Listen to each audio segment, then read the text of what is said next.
Good morning, everyone. Welcome to our Tuesday morning trading session. Hang on here 1 second and we'll take a look at what's going on. The market off to a relatively quiet start. You can see yesterday we had a rally all day pretty much. So out of the open, we took that initial signal, but bagged our profit. But my goodness, had we held on, we could have ridden that wave right into the market's close. Just an enormous rally day yesterday.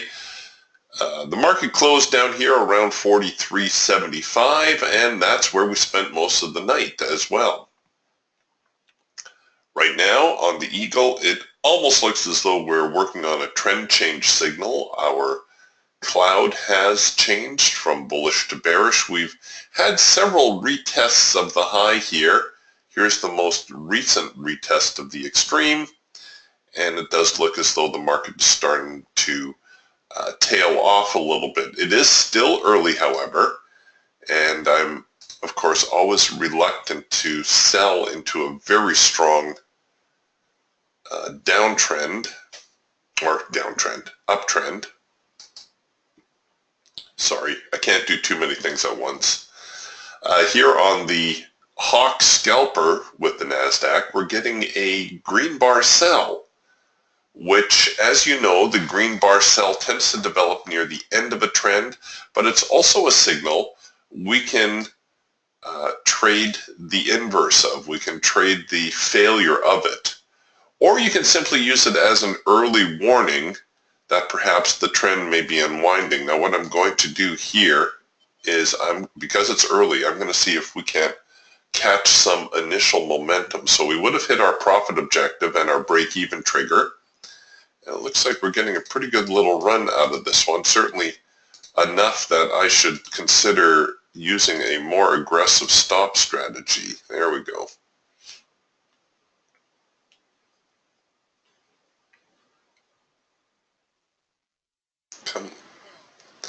All right, not a bad little scalp to start. We are getting a first micro-macro cross higher. The problem with this first micro-macro cross, of course, is the structure of the trade. If you're going to take this trade, well, you really need to risk it, well, ideally to at least the crest here in the macro or the micro line, even below this swing low, or even better yet, below this swing. Why so far, you ask? Well, because if we've got a market which is changing direction, this may just turn out to be more of a bear flag, and the market may break down. Now, the lower it gets, the easier it's going to be to try to take that signal, because of course we would anticipate a retest of the high, of this high, before the market perhaps unwinds and heads lower. Unlike this first signal, where I was looking to catch a little bit more momentum, the second signal I would probably exit on target, providing the market can trade that high. But it's still very, very early. But it does appear as though the buyers are paying off a little bit.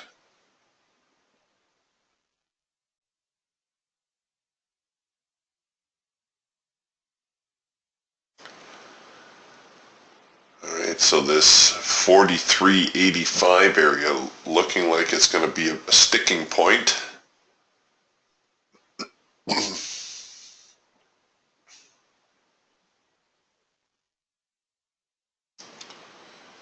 Crude oil a little on the quiet side.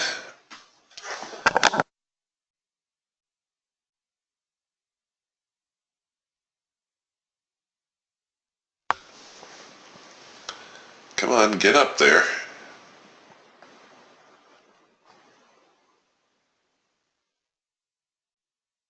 Well, it looks like we may have gotten high enough to tag our break-even trigger. I'm not liking the fact that we're producing multiple macro pullback signals here, although this may work itself into a 4-arrow consolidation. I'm going to put that one on on the shelf there for the moment, as the sellers now take their kick at the market.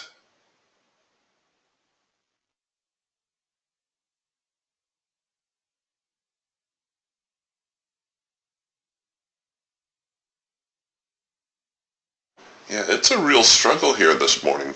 It seems like the buyers and the sellers are pretty evenly matched, with the range being very, very tight so far. So sellers looking like they're stepping in here at the 43.70 mark, and buyers protecting 43.85.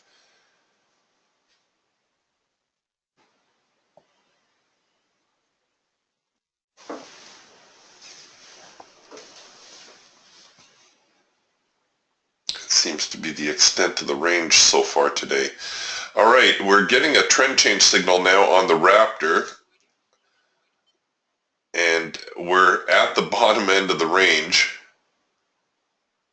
So fortunately, we got a little bit of a break here. I'm going to get a stop in play above the high. Sure, that sounds good. Let's do that.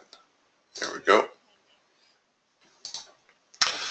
So essentially, looking for a retest of the low here.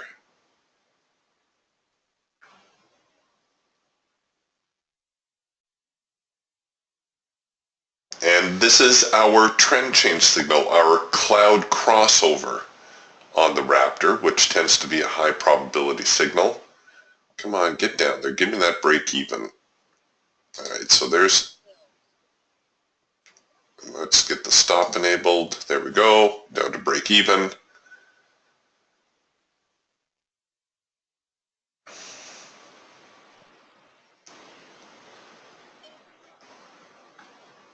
And let's get something, the parabolics ready. Try to protect some of this open profit. The parabolics and the bar high low, our two most aggressive stop strategies.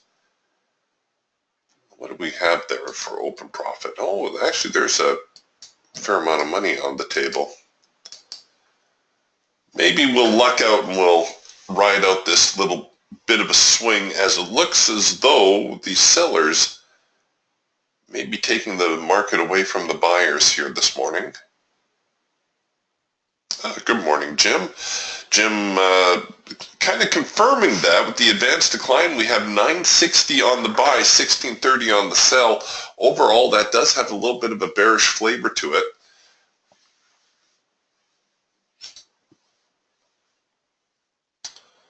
All right, so we got tapped on that one. Maybe I should have left my stop back here at the break even. We'll see here in a moment.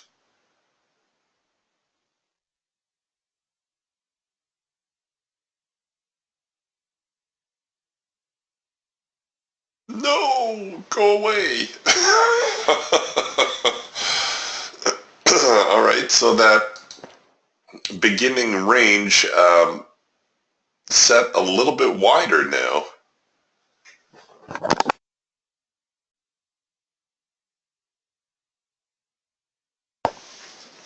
And it looks as though,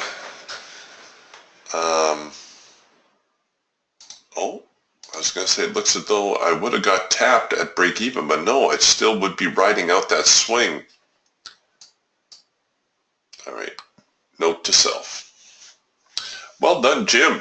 Jim picking up 12 ticks on a Raptor oil trade, also to the short side, I would imagine. Crude oil, we were talking about the rule of three a little bit the other day. Here's a rule of three in crude oil. Now this one doesn't have quite the structure that we normally see. Usually we see a little more prominent test of the high before the failure, but this is still a rule of three. 1, 2, 3 signals tells us that the buyers are struggling to get higher. Ideally, you'd want to take this signal, well, now it's drifting a little bit, we'll take it on a second push. Ideally, you want to take the signal above that high, but you can see it's a little bit out of reach for me. Can we take it Above this swing high? Oh, you're kidding me. Let's make it tight. Oh, for crying out loud. Don't. That's the problem with crude oil. Oops, sorry. Wrong button. Let's try that again.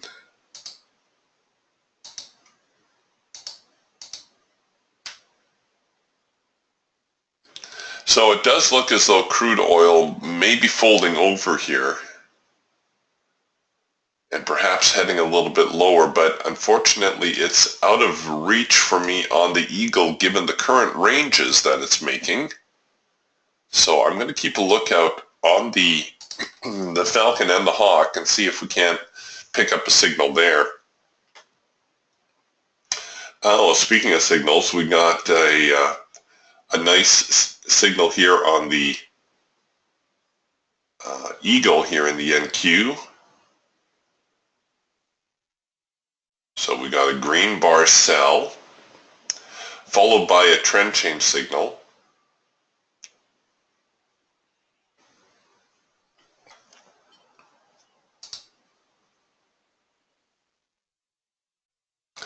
And a couple chances for a little bit of a scalp there in the Hulk also.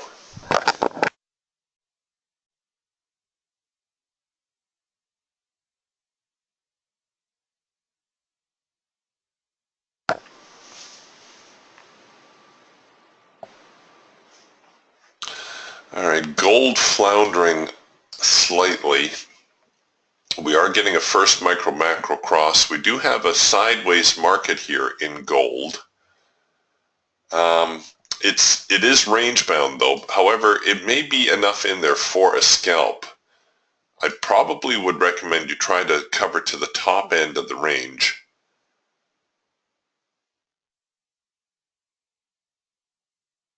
There we go. Come on. Come on. Get down here. At least test the bottom end.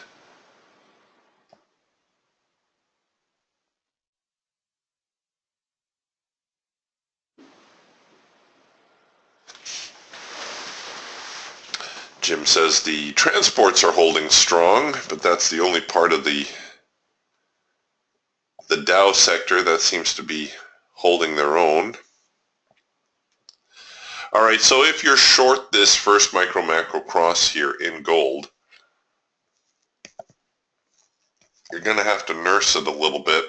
Try to keep that stop out of harm's way. I'm going to head back here to the NASDAQ now.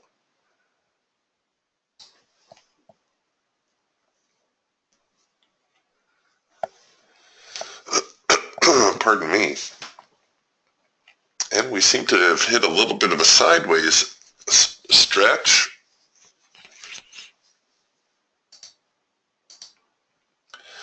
So the buyers took their rally, the sellers took theirs. They took it a little bit deeper, but look, now we're hitting this little sideways range.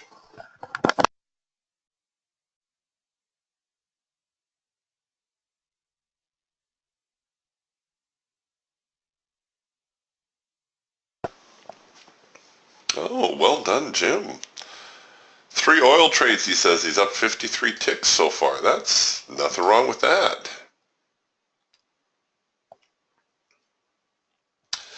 So we're at the bottom end of the trading range. I'm always reluctant to short the bottom end of the range. Here we are getting a signal with the Eagle. I would love to get a second push on this one. So with the second push, all we're looking for is we're looking for the market to engage the signal and then retreat, exactly like what it's doing here. So if we're going to take this signal, I would take it below the low of this current range. Can I cover it up here? Can I cover it up there? Oh, for crying out loud, I can't. All right, can I cover it above this little swing there? Well, I can do that.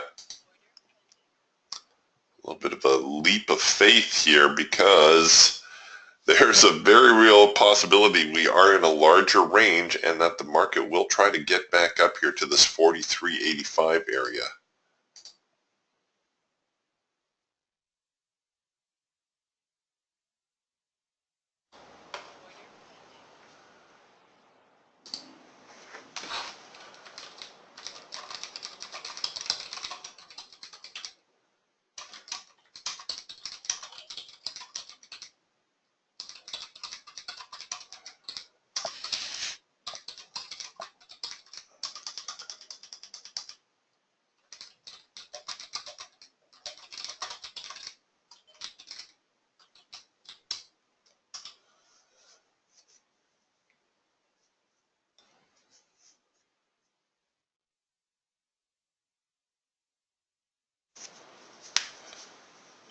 Come on.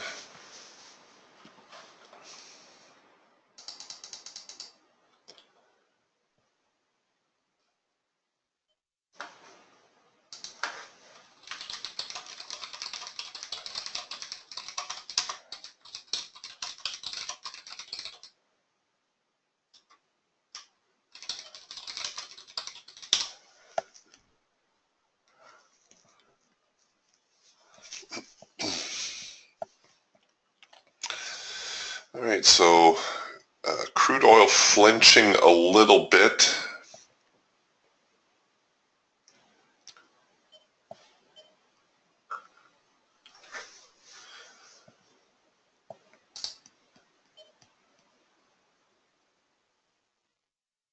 Jim's going to try to buy the mini Dow up a little bit.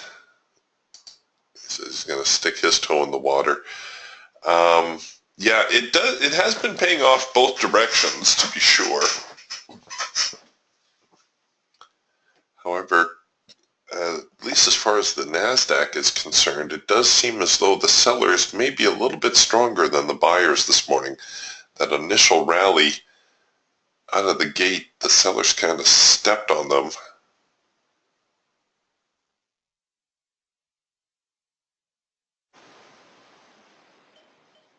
Could see a retrace here into the hard edge. It'd be good to get a sell signal out of there. I'll show you why.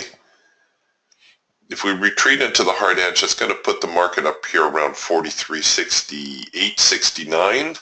Well, that would be kind of the top end of the trading range. So if we produce a sell signal from up here, that's a good place to sell from.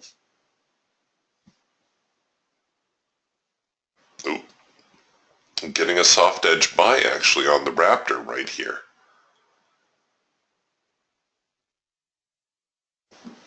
I had the little itty bitty test to the extreme.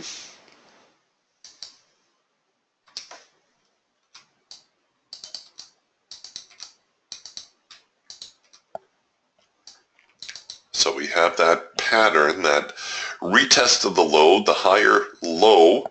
We come back with a buy signal. This is our soft edge buy. Our target would be the hard edge.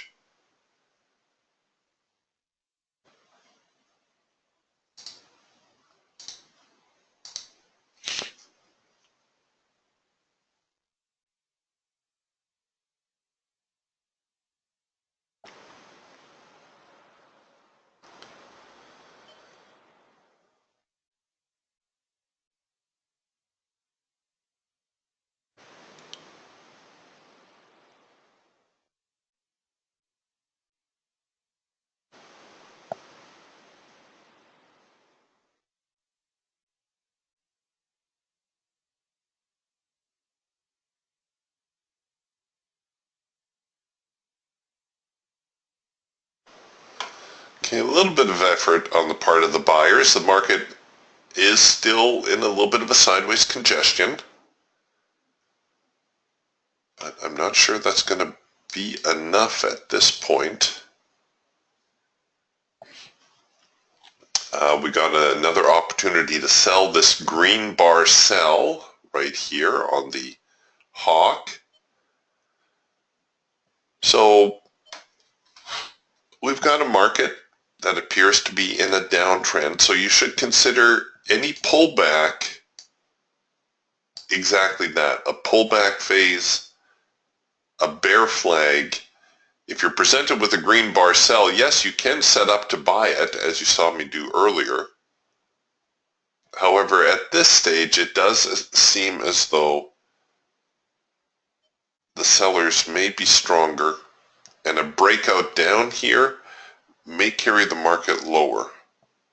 Well, at least low enough that you can scalp out.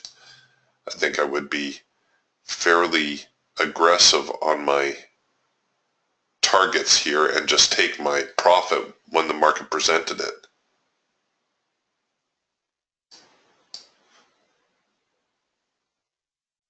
If you do choose to buy the failure, your stop needs to go way down here. So it would look something like this. And here too, I think it's worth your while to just grab your profit when you have it, given that the overall context of the market today does seem to be bearish.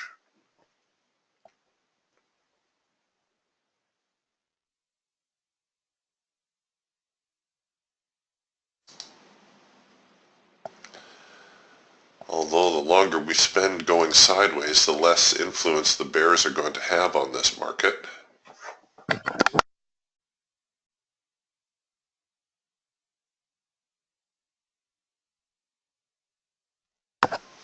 Jim providing me some advanced decline numbers. Things are starting to get a little bit more even now. 1260 on the buy, just under 1400 on the sell. So the buyer's getting a little bit stronger.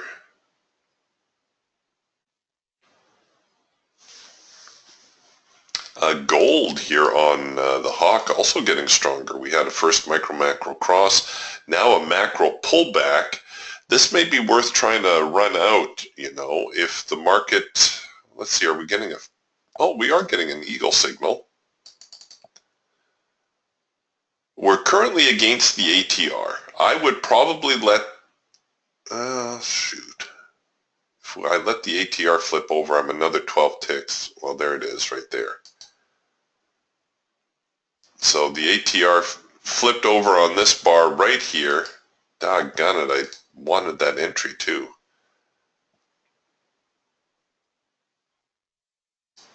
Let's see if we can't get it on the Hawk.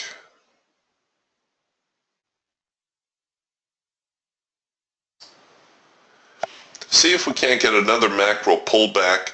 Keep an eye out on your Falcon. I think we may have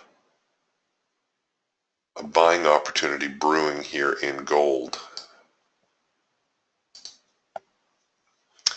As the NASDAQ continues to drift sideways.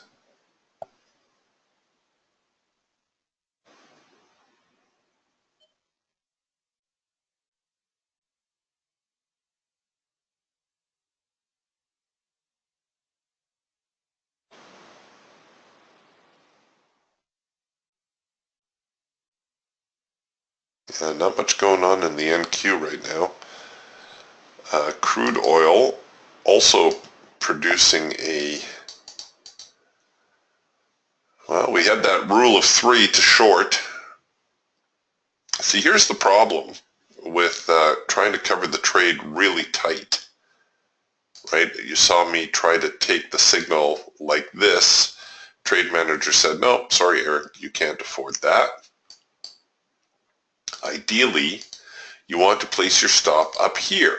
Why? Well, because even though it's a rule of 3, even though the market is likely turning over on itself, you may get a bigger retest of these highs. And don't forget the overall context of this market. Crude oil has been bullish, well, okay, except for those 2 days. Crude oil has been fairly bullish. So while that doesn't mean the market cannot retreat a little bit, I would not get overly aggressive on the sell side. If you ever need, to get a better perspective of the chart, sometimes we get so focused on the last few bars.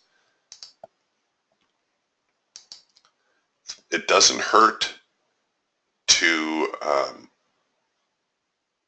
take a bigger look at the market. So for instance here, I'm going to build you a daily chart on crude just to make my point.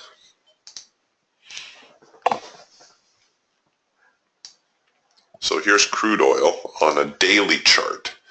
Now for a day trader, your daily chart is your long-term chart. But take a look at that.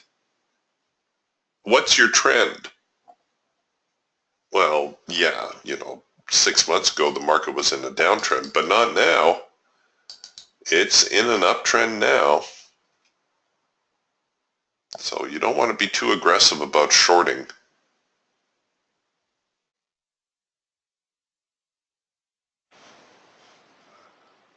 It doesn't doesn't hurt to keep that in mind, you know. Sometimes, same thing with the NQ. Oh, I should have saved that chart so we can draw an NQ. 1 second. We'll build a new chart for the NQ.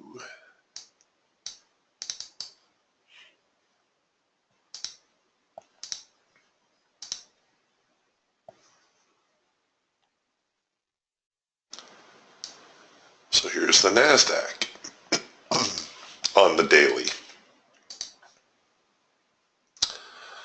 What does that look like to you? If you held this chart up to an 8-year-old, does it not look like we are in a little bit of a downtrend here? Itty-bitty pullback, maybe even, you know, a congestion phase. Now, of course, in this congestion phase, the market can move higher, it can move lower if it's making a little bit of a triangle there. Technically, I suppose a triangle needs to have 3 points to it on each side. I don't know if you guys knew that or not. When you're looking at your charts, if you happen to be looking at a daily chart or whatnot, and you want to draw a triangle, you usually need to have 3 points on the triangle. So 1,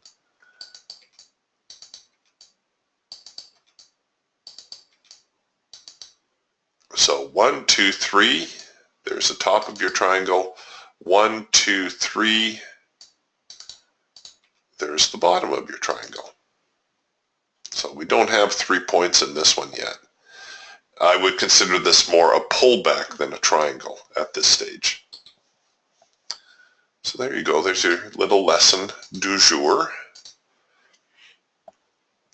But does this not look as though the market is unwinding a little bit to the downside, perhaps? Like overall, I think I would have a slightly more bearish bias on this market. When it first breached through here, I suggested 4,200 was a likely target. And remember what happens when we breach a significant support or resistance zone. We can always anticipate 2 moves in the direction of the breakout. Well, we've only got 1 so far. We need 1 more move lower.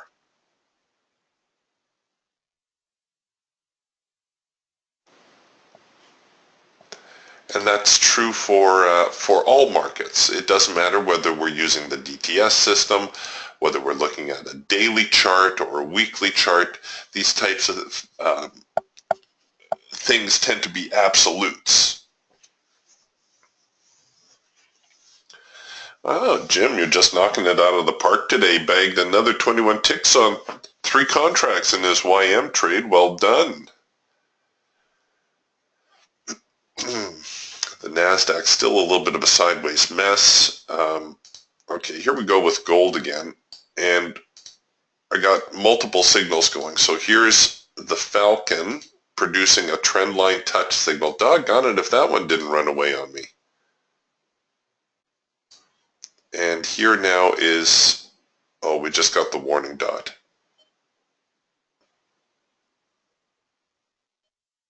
I should have just hit the buy market button. I don't know what I was thinking.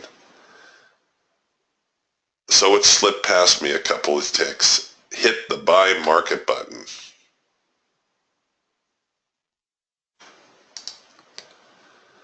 Gold on a little bit of a move higher today, a little bit of a uptrend.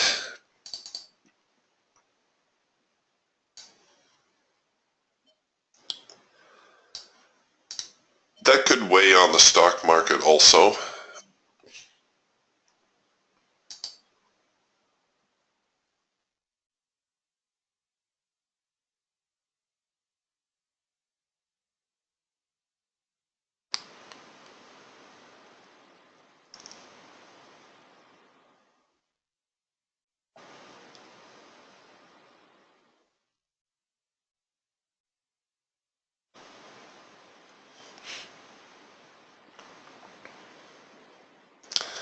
All right, back to testing the bottom end of this trading range here that we're looking at. Lots of yellow bars in the hawk. No surprise that we're seeing the market kind of drift sideways here. Our red bar, or pardon me, our soft edge buy signal got very close to the hard edge. Certainly close enough to hit the break-even trigger, and thank goodness for that. Then we came back with a hard edge sell. You could consider that a double pullback. So there's pullback 1, then the move down. There's pullback 2. There's the move down. Here's the signal. You could consider that a viable sell signal. Of course, we don't know how the market's going to respond to the lows here. But as I pointed out to you earlier, it does seem as though it's a little bit more bearish today, perhaps. Perhaps, kind of, sort of. First micro-macro cross. It should be enough in here that we could scalp out before we hit the bottom end of the trading range. And you do have a chance at a second push on this one if you're late getting to the first micro-macro cross.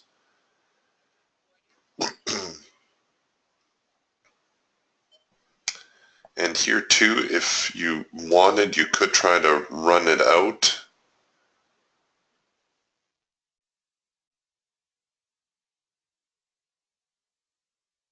So the break even just under 43.58.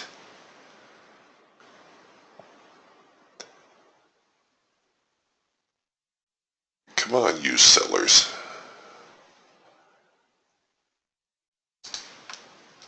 Here's the issue. Even though technically the bottom end of the trading range is right there, we're getting some early buying going on. Buyers are looking at this and saying, yeah, 43.58, 59, sure, let's buy it up.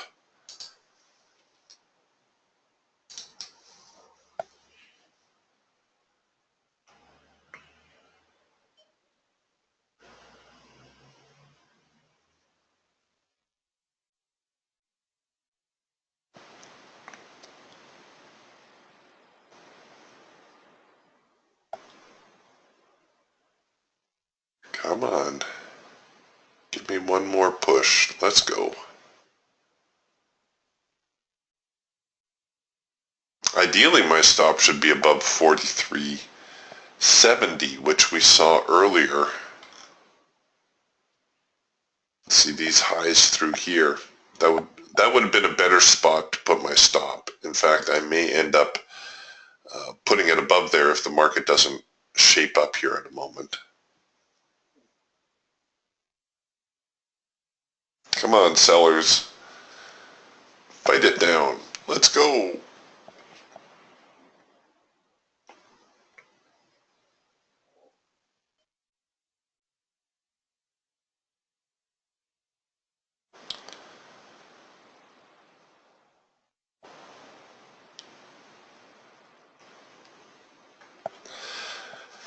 So we need somebody to get in there, take the other side of 43.58 half. So if we see 48.53 quarter, 48.53, oh, sorry, darn dyslexia, 43.58 quarter, 43.58, there we go.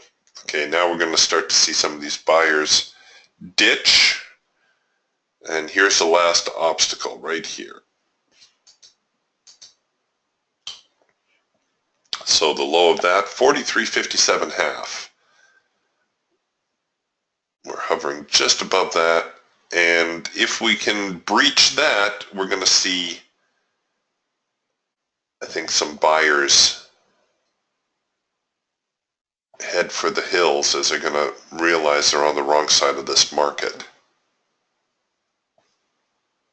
There's 57 half, 57, 57, there we go, 56, 56 half. There we go. Yeah, who's your daddy? All right, let's get those stops in a little bit. Actually, there's going to be a swing here. What do we have for open profit? All right, I'd better not mess around with that. I was thinking about leaving the stops just at break even, try to ride out the swing, but maybe we'll catch a little momentum here.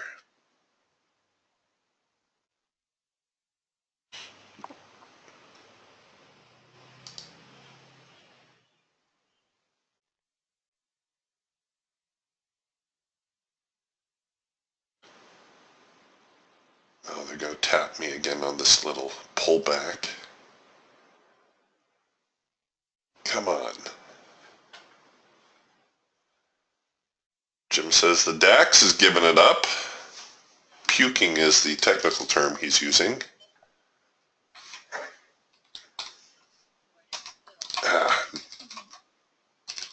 Well, it was a good little scalp all the same. I was hoping it would run out a little more.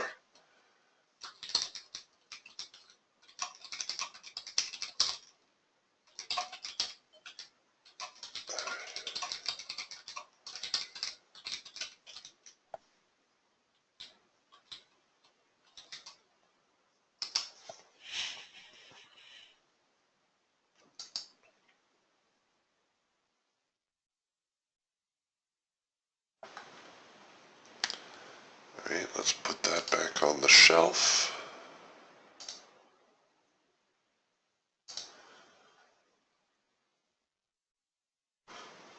And I suppose I could, well, I'm going to hold my stop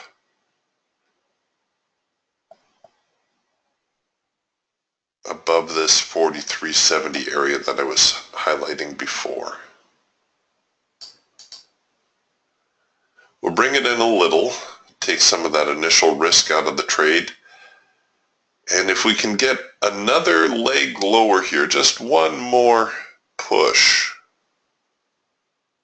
I don't like how the buyers are starting to gain on us. That should have had better follow through. Actually, you know what? I may only give them this much right here. You see this candle right here with this tall wick on it? That was the last time the sellers knocked the buyers down.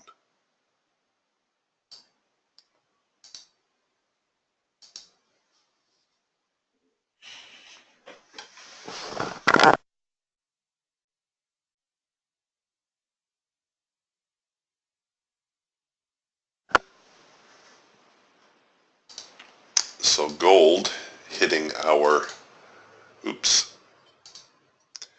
hitting our target also. So a nice move higher in gold.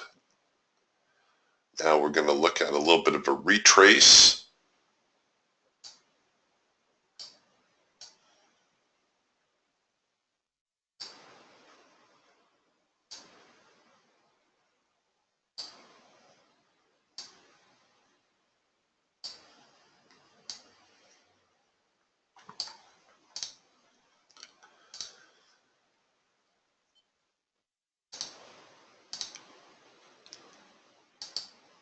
The gold falcon is starting to produce a trend change signal. I would not get overly aggressive on that short.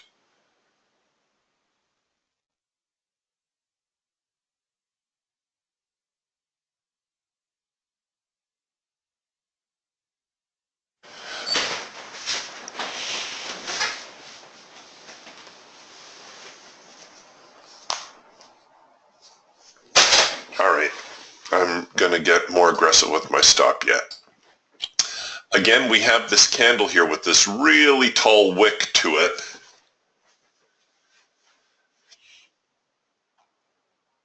And we're also getting these candles with these tall tails. You see the width of this bar? It tells me there's a lot of volume on this bar and this bar. That tells me there's a lot of buying and selling going on.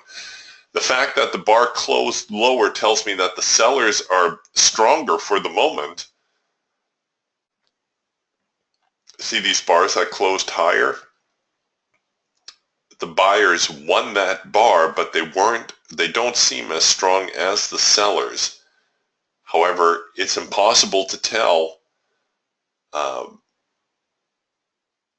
who had more buying or selling going on. We just know there was a lot of buying and selling going on these fat bars, And I'm assuming because it closed on the low that the sellers took the bar. But you see, sometimes you get the fat bar like this, and what happens is the buyers actually won the bar, and then the next few bars went higher. So you can't necessarily tell by the close. You can guess, but it's enough to make me want to get that stop in there a little bit tighter still. Okay, getting a little bit of follow through. I'm going to take the trade to break even now. All right, now you guys can do what you want.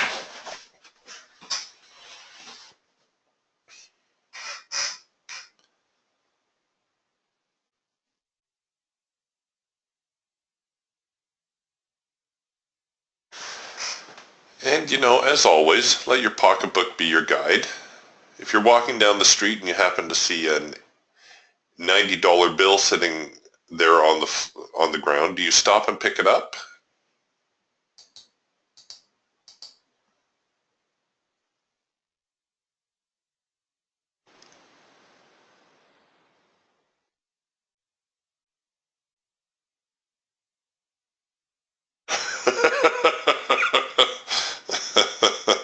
Mo says, "Oh yeah." Tony says, "No, not a 90."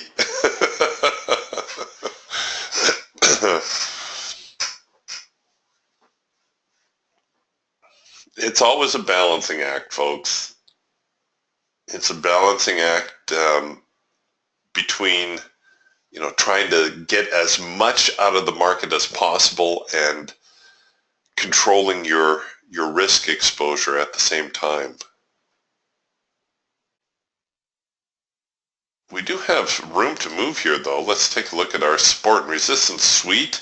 What's below us? Well, 43.49 that's essentially 43.50. I seem to remember that being a relatively important number yesterday, and after that we could slide all the way down here to 43.35. That could be a big move lower.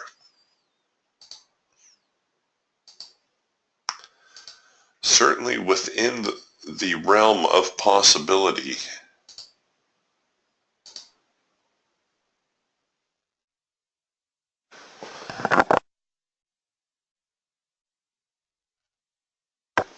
All right, so we've since engaged the break-even trigger. I'll be okay with the 43.50 profit objective. That's our support and resistance support line just below the market.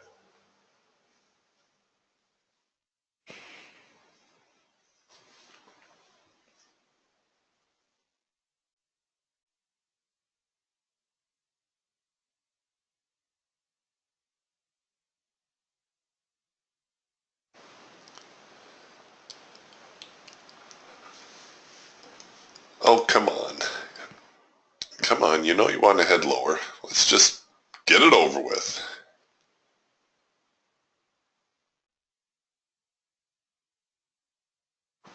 Got a little bit of a trickle to the downside now. It's not the momentum that we saw earlier.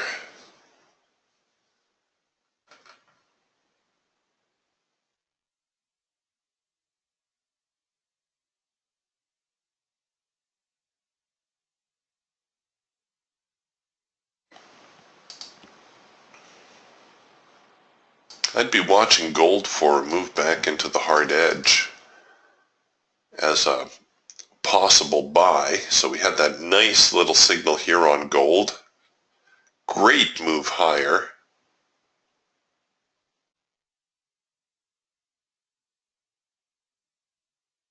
A retrace here back to 1279, 1278-ish.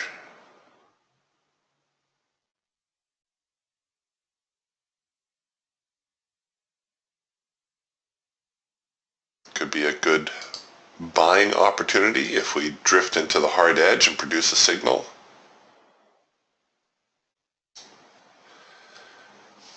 Oh, don't tag me at break even, not after all that hard work.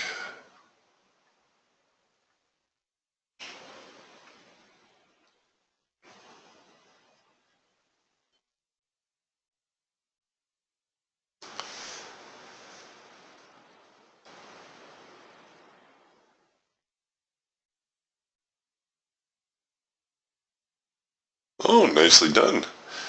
Tony says the mid-cap's been paying off both ways, higher and lower.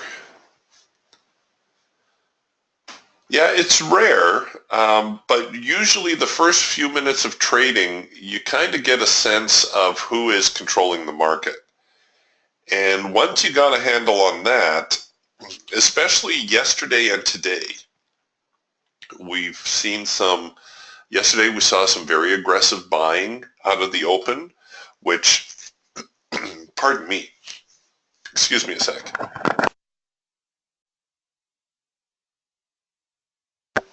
Yesterday we saw some very aggressive buying out of the open, which set the tone for the day. It was a bullish day overall, and today, even though we did see the aggressive buying to start the day, right here, it was short-lived as the sellers came right back and took out the buyers right here.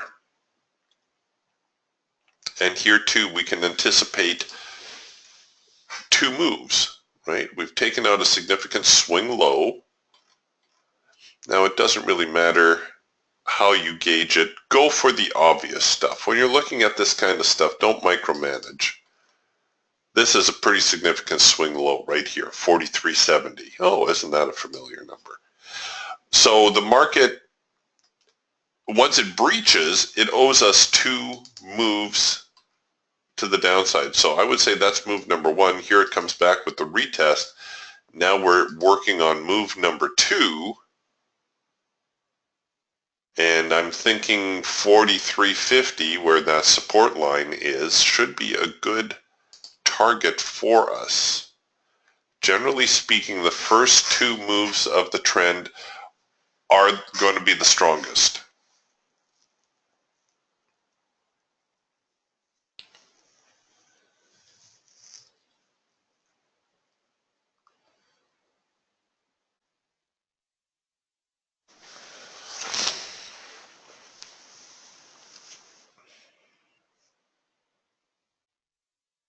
Which market are you watching, Jim? Jim says there's a really strong buy candle forming.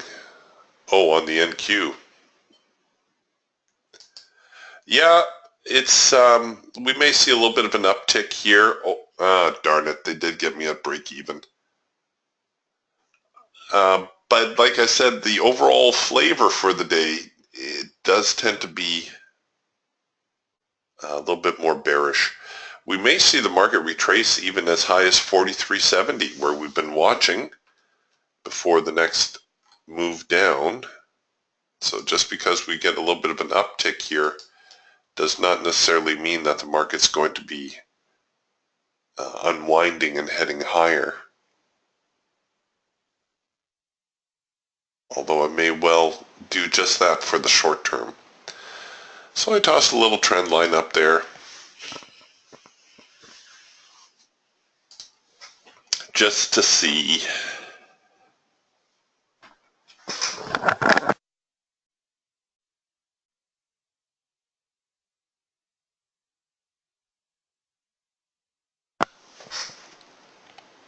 Everybody kind of going sideways now, though.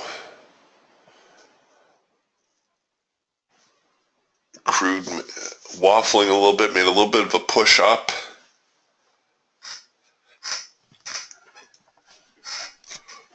Gold dead quiet since that rally, but I think that strong rally kind of set the tone for gold today.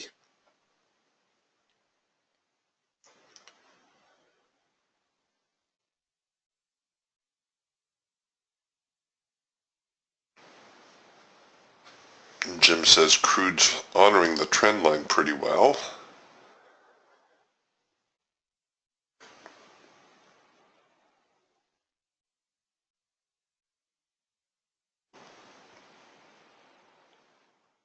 Okay, it does look as though we may be looking at a retest higher now. The Raptor producing a soft edge buy. So right here, soft edge buy. And again, our target would be the hard edge. So somewhere around 43.64 would be our objective.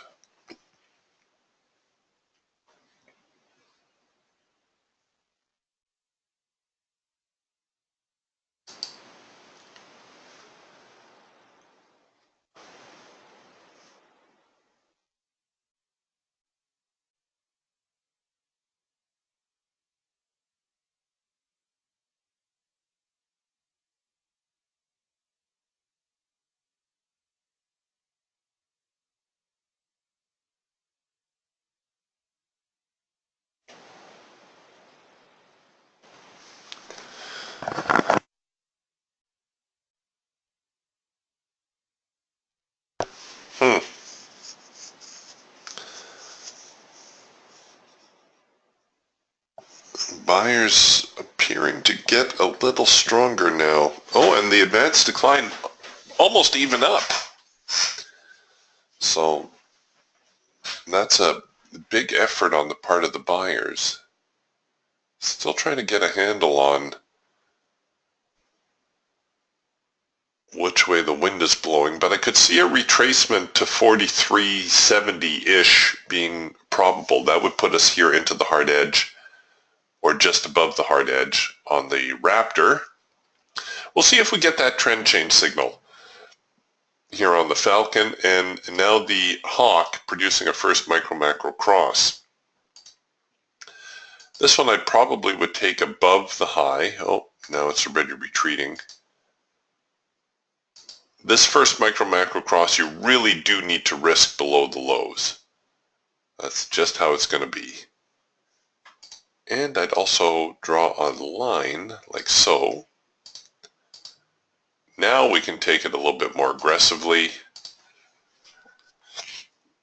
as we're anticipating some buying to come in here on the trend line. Yeah, now we're into yellow bars.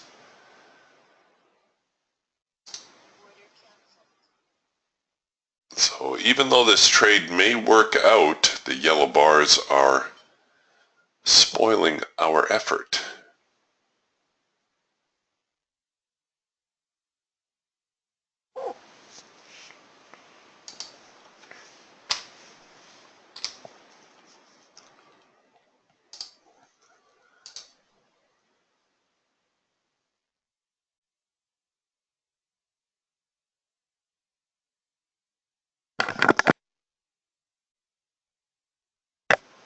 Oh, is anybody else having audio problems? Alejandro says he's having, he can't hear me. So can I just get somebody to confirm the audio is all right? Okay, good. Thank you.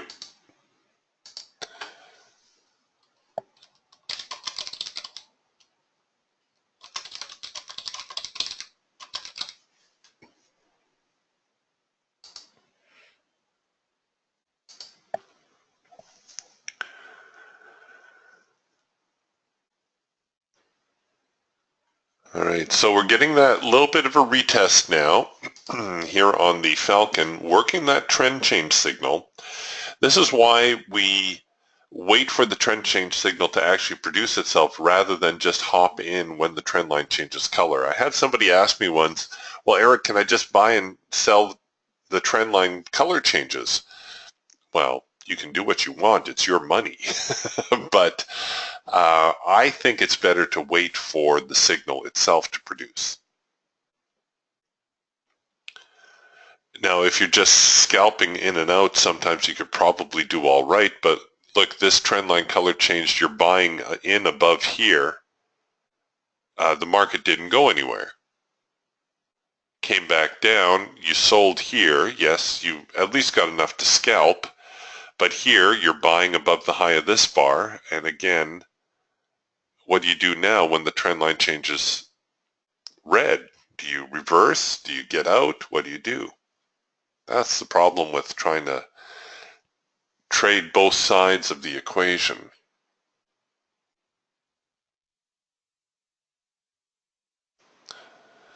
Yeah, I agree with you, Jim. Jim says, bottom line is you got to know where the buyers and sellers are at. Figure out where the buyers and the sellers are at and try to get a handle on who has control, and then trade accordingly.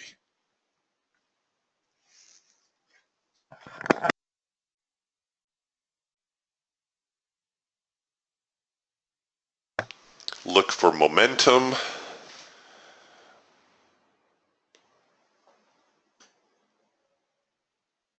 And then try to hop in when the momentum is building.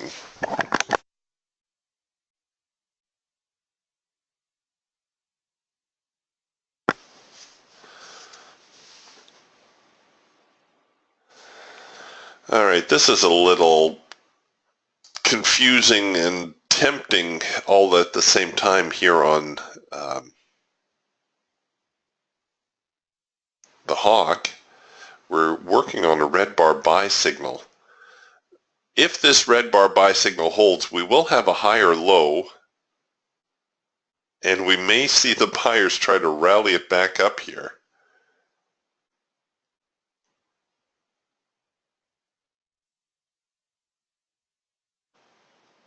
Of course, overall, this market is still in a downtrend, so selling the failure of the red bar buy signal, which hasn't produced yet, we only have the warning dot. Oh, and then the warning dot disappears. Shorting it would be more in line with trend. However, we've got reasonably strong support here at the 43.50, 152 area.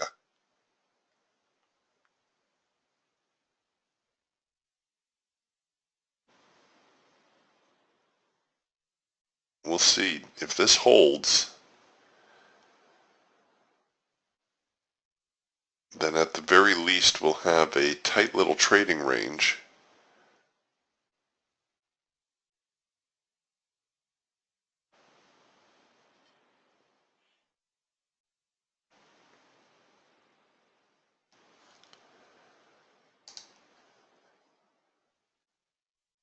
And we should produce another Raptor soft edge buy.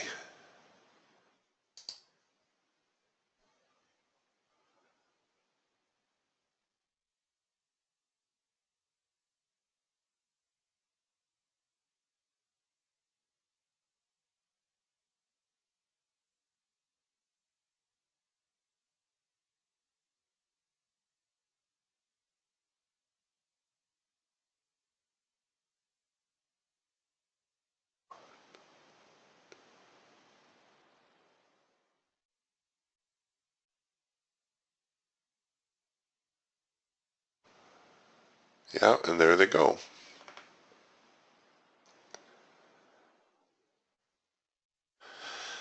So we've breached the 43.52 line. Now we're going to see what the buyers have got, if anything. Producing a first micro-macro cross. I would definitely take that below the low, try to cover above that high. It's not the most attractive trade, but it is a first micro-macro cross, so the probabilities almost demand that you try to take it. And sometimes it's the ugliest looking trades that work out the best. Where did we say the next profit target was? Down here, 43, what was it, 35?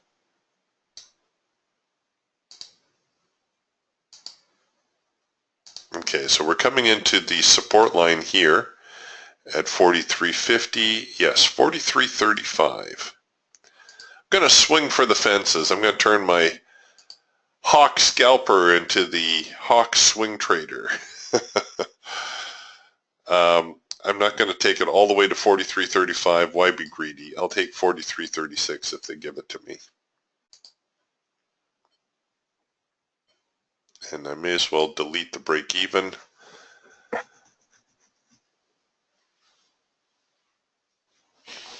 So there's your first micro macro cross signal, and the target was down here at 43.48. But it,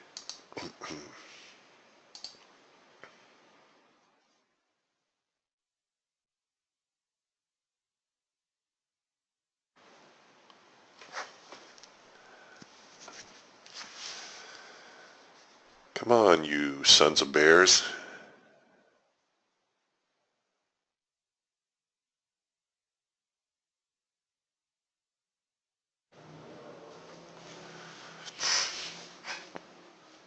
A reaction to the 43.50 area is to be anticipated.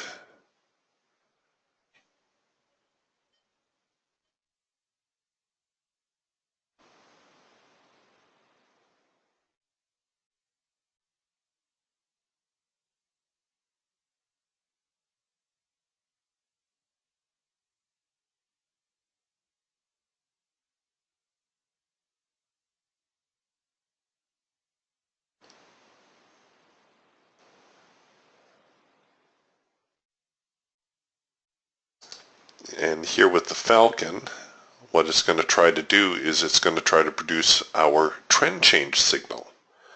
Right? Whenever the trend line changes color, so it goes from green to red, there's almost always this little reactionary phase.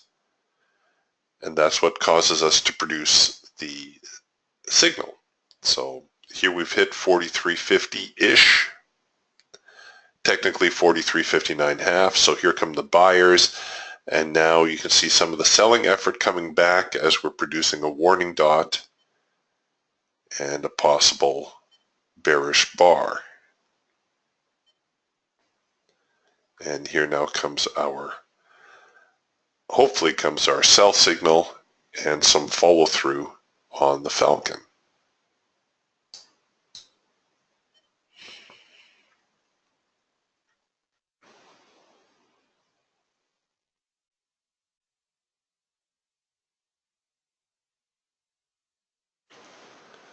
So if I were smart, oh no, I don't quite have my scalp target yet. There we go. I think now I've got my scalp target.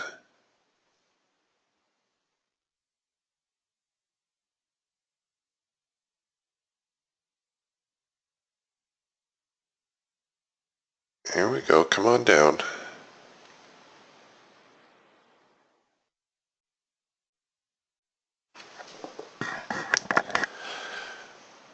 No, Elmer's having trouble hearing me as well.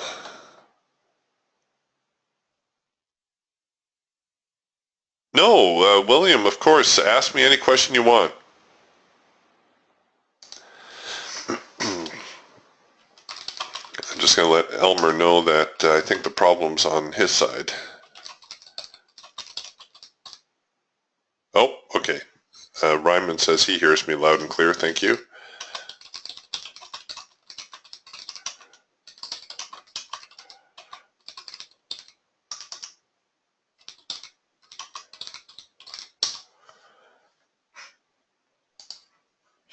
All right, so we got a little bit of a reaction still. I could start to get more aggressive with my stop.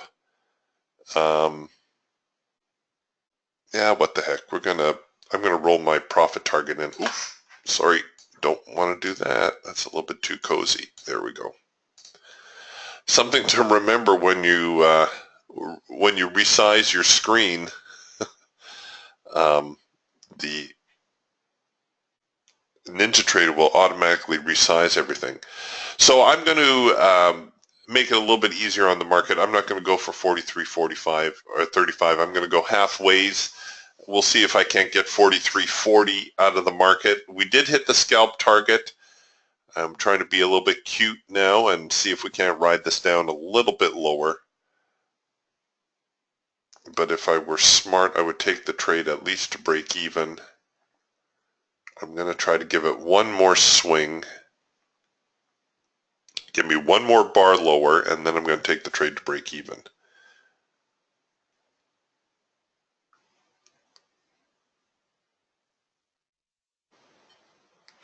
Okay, so William is asking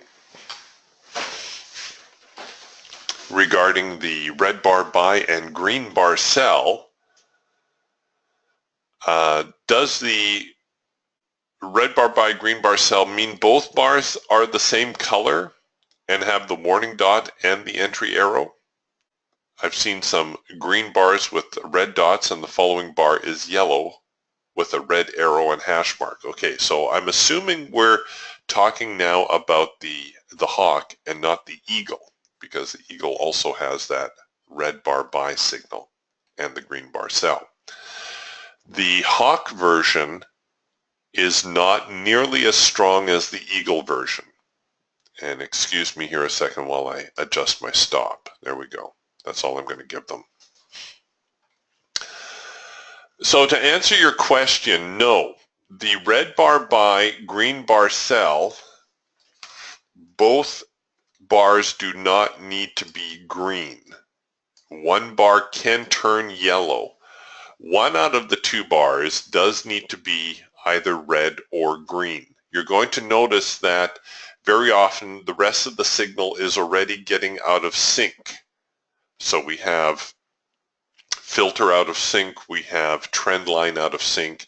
This here, or these here, would not be green bar cells, because neither, even though it's a sell signal, even though it worked out, neither bar was green. Now, unfortunately, this happens from time to time. This is a macro pullback signal that got spoiled because the bar went just 1 or 2 ticks too high, and that spoiled the formation. Okay, so a red bar buy, green bar sell always has to have at least one of the bars red or green. So this would be a red bar buy,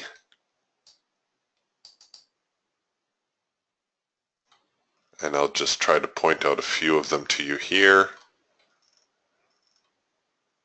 This is a red bar buy. Now, you'll want to note that the red bar buy and the green bar sells develop near the end of the trend. So for this reason, you don't want to get too aggressive on these signals. This is also the signal that we can take counter trend.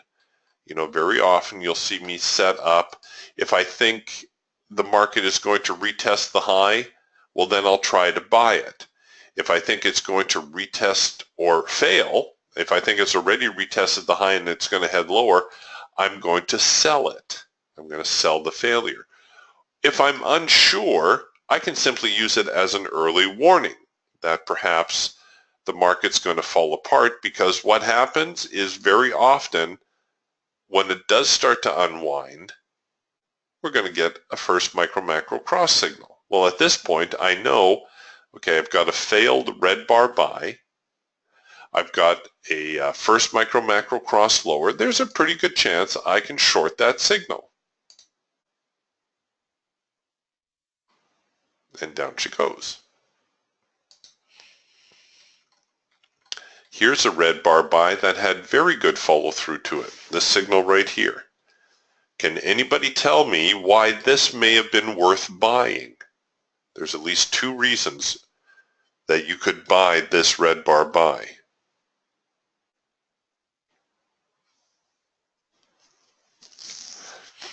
And while I'm waiting for you hunt and peck typists to type out an answer, William also asked, is there a Falcon version? No, there's not.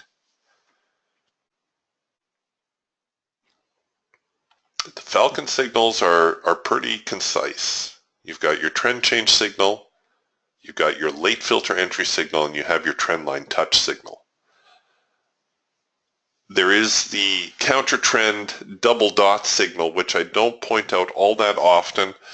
Again, just for the reason I don't want you guys looking for counter trend signals. Counter trend signals always seem more attractive, and yet they rarely pay off. Sometimes it's the most uncomfortable signals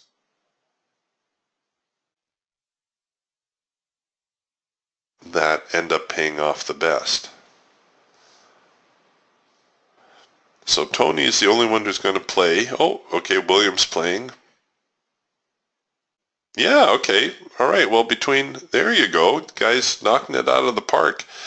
Okay, well, number 1 reason this is a decent buy is big trend, right? Very strong trend. There's a lot of buying pressure going on here. Do we really think the sellers are going to knock the market down with that little itty-bitty effort right there? And not only that, but we have not seen a retest of the high, have we? I suppose technically you could make an argument here. I'm getting too many lines. Technically you could make an argument that this little move here was the test of the extreme, and then the market got knocked down. But the same thing, we have all this buying effort back here. Is that all the fight that the buyers are going to do, this little hiccup? No, it's not likely. It's more likely we will see a decent retest of the high, which is at least enough for us to scalp out and hit our high probability profit target. Now, when the market started to do this little stutter step right here, I would have been thinking, oh, okay, the sellers are stronger than they look. And if my stop was, let's say my stop was way down here to start. Let's say I formed the trade like this and I put my stop way, way, way down here. This little hiccup would be enough reason to bring your stop in and perhaps set it right there. Because if it fails now at this low, and I don't recommend sticking it like one tick below the low. The markets are notorious for fudging support or resistance areas by a single tick. Don't leave yourself that exposed. But I think, you know, if you get it in the neighborhood, if this breaks down, there's a chance that they'll just keep going. And they may get fairly deep before you get a little bit of a rally, but it will be short-lived. And so if your initial stop is down here, what are you going to save? 10 or 20 bucks? Maybe 100 if you can get it up to here or even up to here before the market reverses. But when the sellers tip their hand right here saying, yeah, we're going to press lower, then that's time as a buyer to get a little bit more aggressive with your stop. As it turns out, the buyers would have none of that, and they gave the sellers a serious thumping after the sellers tried very hard to regain the market, and then they had to give up, and that's why we saw this big move higher.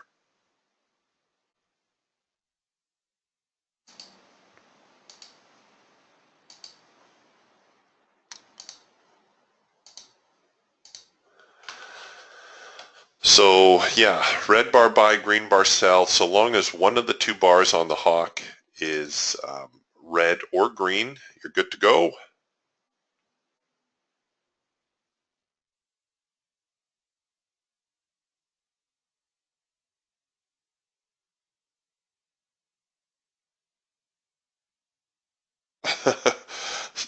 Yeah, William, stop apologizing. William's apologizing for asking so many questions.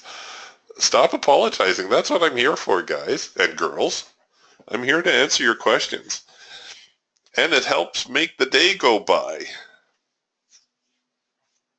Today, the market, the last couple of days, the market's been fairly active, but shoot, we've all been in here where the markets just are trendless. There's nothing going on.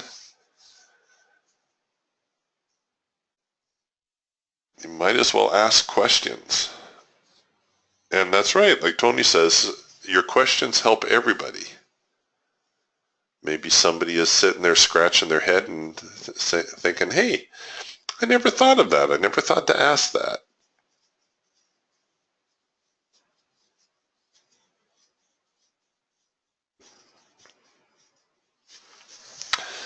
Okay, soft edge sell here on the Raptor right here. Now this one is the soft edge sell, not this one. This one did not have a decent test of the extreme. You could make a point that this was it. However, I'd like to see something a little bit more committed. if you're going to try the soft edge sell. Remember too, the soft edge sell is a counter trend signal, so you don't necessarily want to be stepping in front of that bus if the market has a strong trend going on. Although I have to admit, the buyers are starting to dig in a little bit now.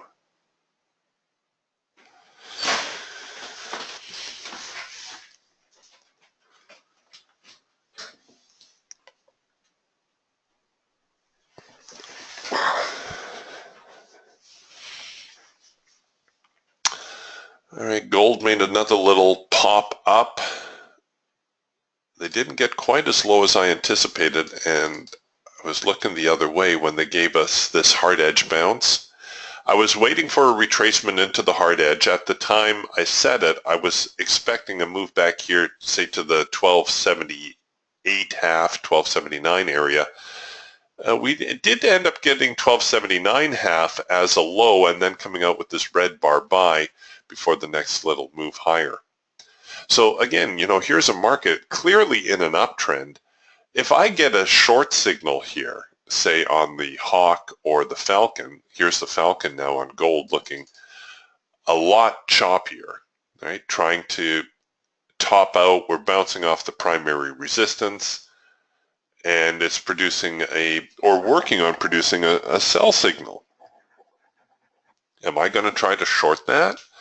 Well, probably not. It's okay to pass signals. It's okay to use your head and say, no, the market's in a strong uptrend. I'm okay not shorting it. Or if you really feel compelled to short it, maybe tighten your profit target, or at the very least, reduce your risk. That's probably the best plan. Go ahead, take the trade, but reduce your risk. If it works out, great. If it doesn't work out, well, at least you didn't get killed. And actually, the way gold's been paying off today, between this move and this move, shoot, my day's done. See you later. What's the earliest tea time I can get?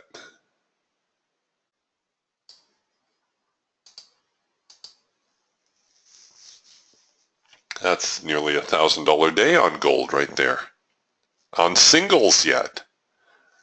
Single contracts have a 4-figure day. That's crazy.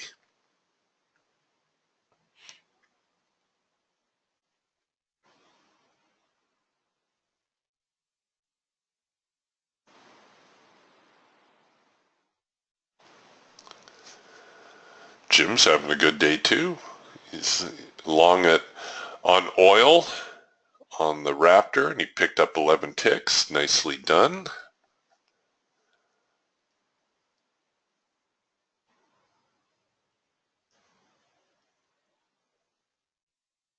You've got to be pretty close to a 4-figure day today, Jim. I think one of your trades you picked up near $500 or something. There's another 110. I think you picked up a few more in there. You're posting a nice day for yourself today.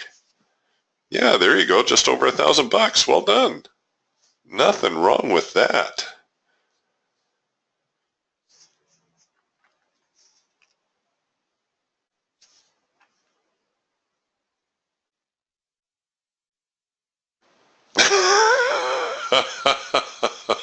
Tony says, I wish Jim was trading my account. You guys, you can do this. You can do this. Don't put too much pressure on yourselves. Try to stay objective. Try not to get trigger happy. I can tell you, I can save you all a lot of money for those of you who are considering hiring me for coaching. 90% of the people who come to me for one-on-one coaching overtrade. Almost to a man and a woman. They overtrade.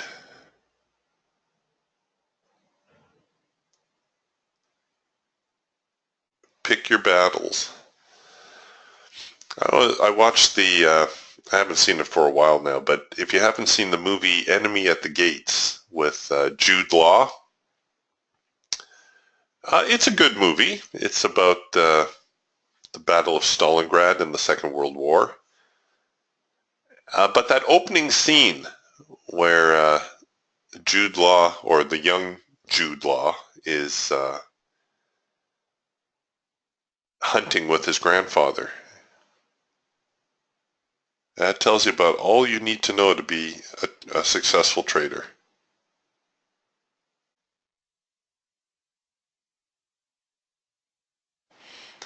And I like Jim's comment here because you know what, Jim? I have the exact same problem. Here's some words of wisdom. Jim says, keep watching the market. The days I lose big is when I have a belief in the direction the market is or direction the market should go. Trade what you see. And that is so true. I suppose it's a universal problem. But if I come into the market with a bias, if I think the market has to go up today, it just has to, and I keep buying into the market, and of course prices just keep going lower and lower and lower, well, I'm going to get clobbered. And I've had days like that. We all have, I suppose. No, trade what's in front of you.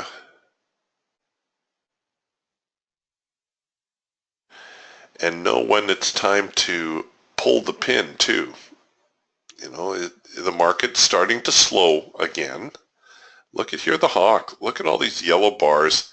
We've maybe moving into a big sideways trading range here. Markets rarely do this kind of thing. They rarely go uptrend, retest, downtrend, retest, uptrend. You know,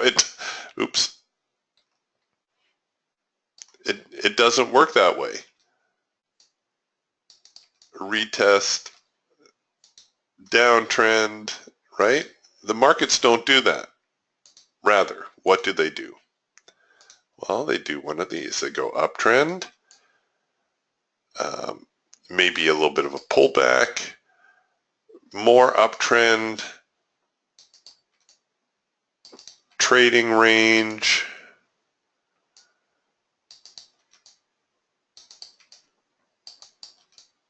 and then from here, by this time, the market's been so long in a trading range that this has little or no influence over the market. So prices may go up, or they may give us that little telltale sign that we look for, and then they'll go down, and the whole process will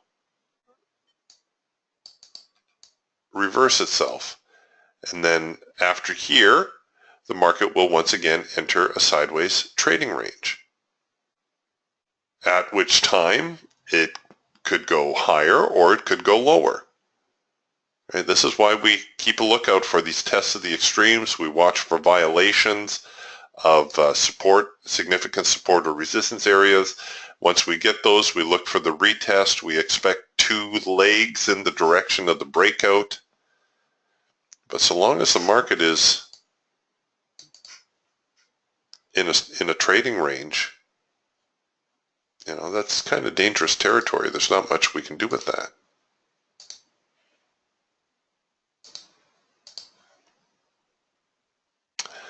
So after you've seen a decent move,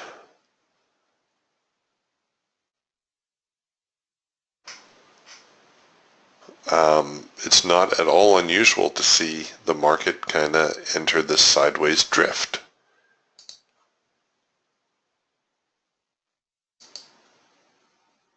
And you can see the buyers are trying. We got a trend change signal here on the Falcon. This would have been worth trying. I'm not so sure I would have gone in whole hog. I may have thrown a onesie on it. I get a chance to hit my profit objective before this swing high. That's good. Oh, we also got a late filter entry signal. So it looks like the buyers are pressing a little bit. But here too, technically this is counter trend. I'm not going to get too crazy on the buy side. I'll go in with a single. There it's just kissing the profit target now.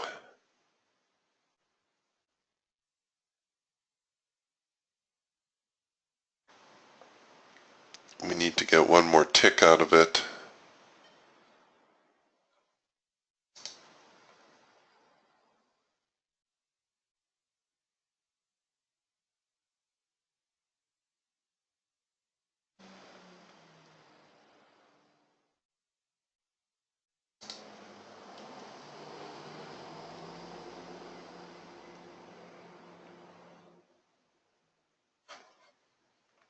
We hit the break-even trigger. Hopefully the market doesn't peel back enough to hit the break-even stop now.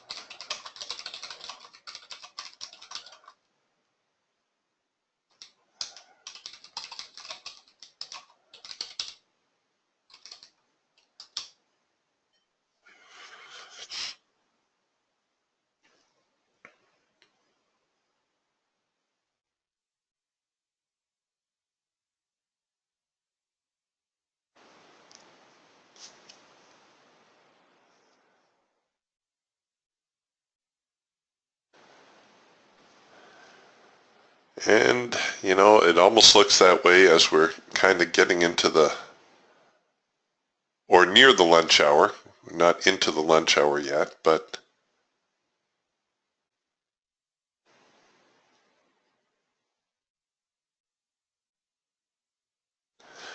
things starting to slow up a little. And I suspect that for the rest of the session, we may see some sideways trading. So not to get too aggressive, I think, on the buy side or sell side.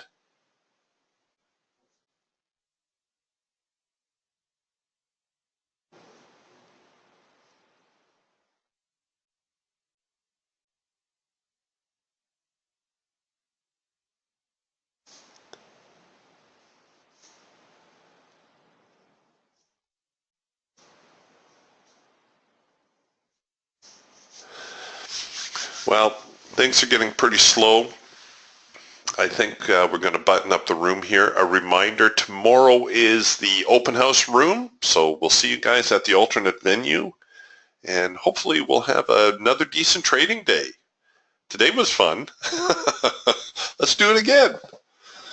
All right, you guys, we'll talk to you tomorrow. Bye for now.